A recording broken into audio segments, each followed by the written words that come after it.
Memória é um tema imenso, porque memória se produz no presente, a partir do que aconteceu no passado.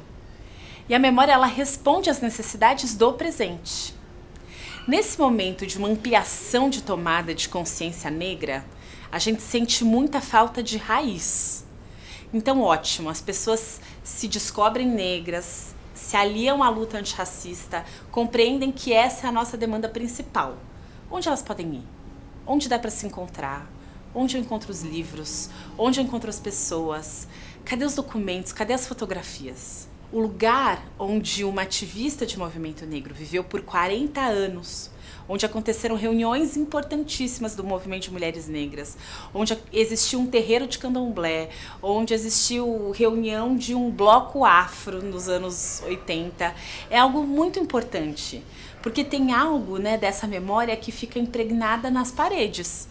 Por mais que a gente esteja fazendo uma reforma para que esse espaço possa receber com conforto pessoas e em segurança pessoas e o próprio acervo, a gente está nas paredes onde Sueli viveu, onde Luísa Bairros sentou com Lúcia Xavier, Jurema Werneck, Nilza Iraci, Sueli e formularam parte muito importante daquilo que é a agenda política hoje de movimento negro.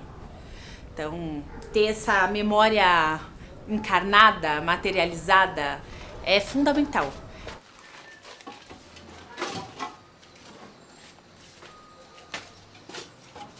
A Casa Sueli Carneiro é um espaço de memória, de formação, principalmente formação política, de ativistas, de mulheres e homens negros. E o coração dessa casa é o acervo da Sueli Carneiro.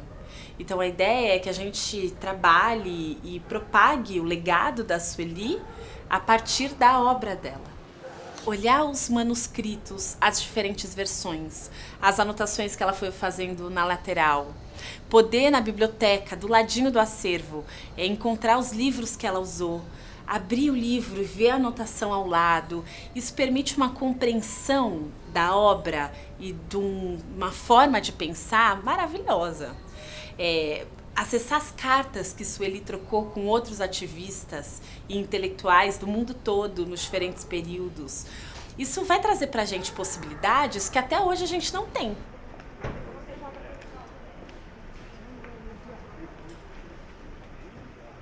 O acervo é um projeto bem interessante da Casa Sueli Carneiro porque ele envolve a formação de mulheres negras para trabalharem nele, na organização do acervo. E quando a gente fala acervo Sueli Carneiro, a gente trata da integração da biblioteca da Sueli com os arquivos que ela acumulou em vida. O projeto começou em outubro, lá na casa da Sueli, lá no Butantã. A minha parte foi catalogar a biblioteca da Sueli, que estava lá na casa dela. E quando eu comecei a catalogação dos livros na Casa do Butantã, eu consegui catalogar 300 livros. Com a nossa chegada aqui na Casa do Povo, os 1.500 livros que hoje ela tem no acervo dela foram catalogados em 2 semanas. O acervo da Casa Sueli Carneiro, ele é basicamente composto por documentos arquivísticos, então tudo que a gente produz ao longo da vida, tanto documentos pessoais, de contas, telefone, recibos, comprovantes, como também da produção intelectual dela. Então tem artigos, tem rascunhos dos primeiros livros, a gente tem bastante documentos relacionados a eventos que ela participava, tanto palestrando como participante.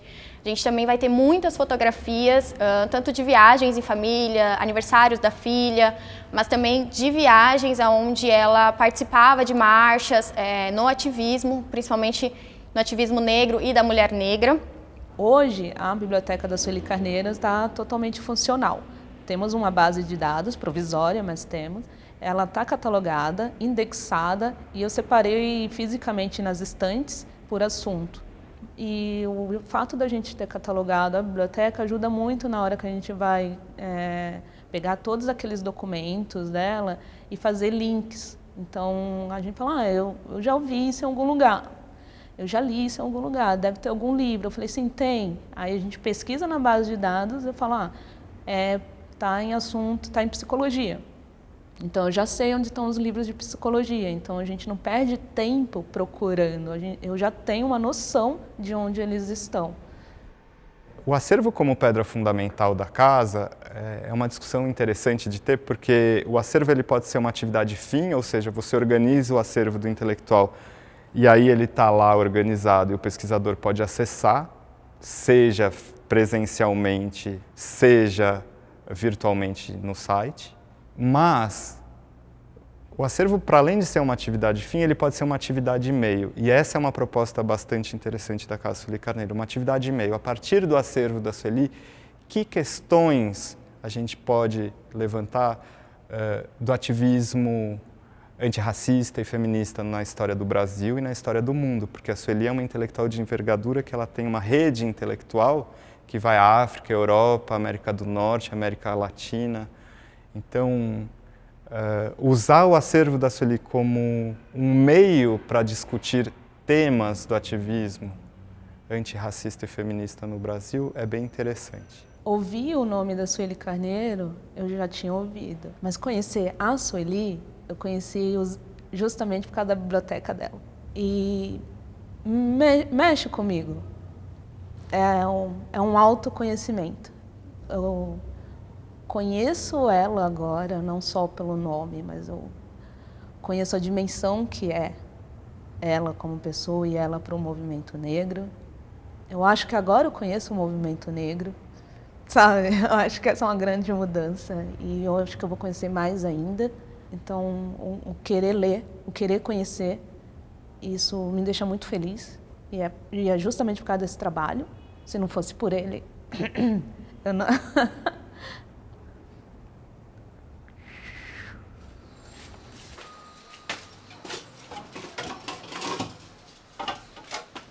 Eu ouvi uma vez de uma pessoa, mas por que vocês querem cuidar dessa casa? Ela não tem valor arquitetônico, ela não está tombada pelo patrimônio, porque a gente tem uma ideia de que um determinado tipo de estilo arquitetônico tem que ser conservado, né? Preservado. Exato.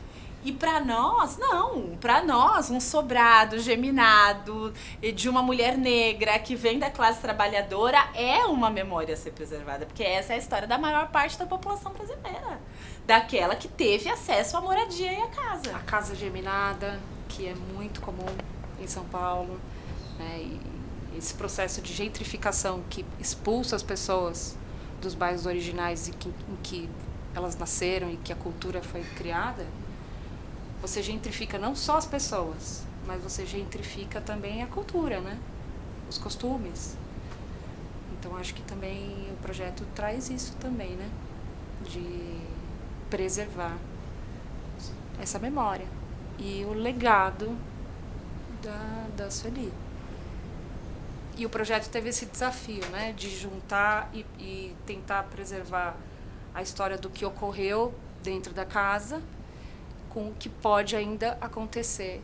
Então, assim, como preservar esse legado para que gerações futuras sigam construindo essa história de luta e de mudança, que eu acho que o Brasil precisa, né? Que é a história também de muitas casas brasileiras, né? Que é essa casa que ela é menor e a família vai modificando as necessidades dessa família e você vai aumentando cômodos e vai anexando outros cômodos à casa, que foi o que aconteceu aqui. Muita gente, assim, a mãe da Sueli veio morar aqui, morava na edícula. Essa parte lateral foi onde ficou o acervo que hoje está na Casa do Povo. Então foi anexando espaços para atender essa nova necessidade que foi.